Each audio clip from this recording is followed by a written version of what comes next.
La gestion de votre compte bancaire américain peut se faire principalement de deux façons. La première façon de gérer votre compte bancaire est en succursale. Toutefois, retenez bien ce qui suit. Même si votre compte a été ouvert dans une succursale quelconque, rien ne vous attache à cette succursale. En d'autres mots, vous pouvez gérer votre compte à partir de n'importe quelle succursale de la banque, peu importe l'État dans lequel elle est située.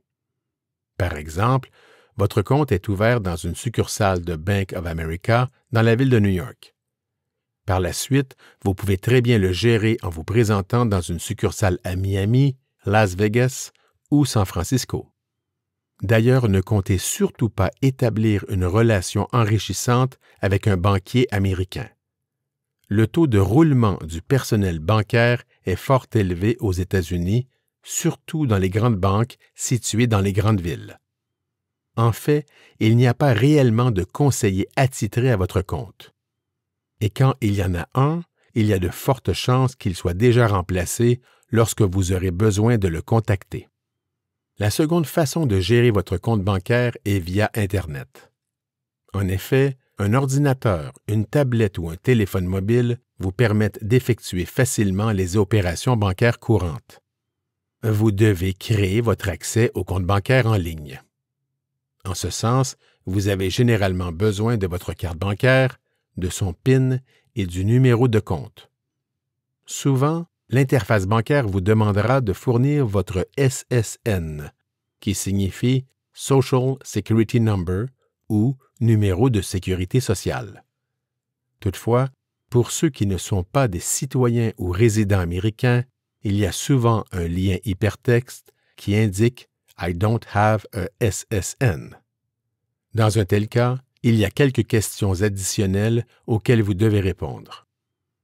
Il est aussi possible que vous deviez contacter le service à la clientèle de la banque. Enfin, dans de rares cas, il est possible de remplacer le numéro SSN par une série de 9 zéros. Bien évidemment, la banque insiste au chapitre de la sécurité afin d'empêcher les tiers d'accéder illégalement à votre compte. En ce sens, vous devrez fournir une réponse à quelques questions de sécurité qui pourraient vous être posées lorsque vous tentez d'accéder à votre compte via Internet. Lorsque vous pouvez choisir vous-même les questions, assurez-vous qu'elles ne soient pas trop simples ou faciles à répondre. Certains augmentent le niveau de sécurité en fournissant des réponses sans rapport avec les questions.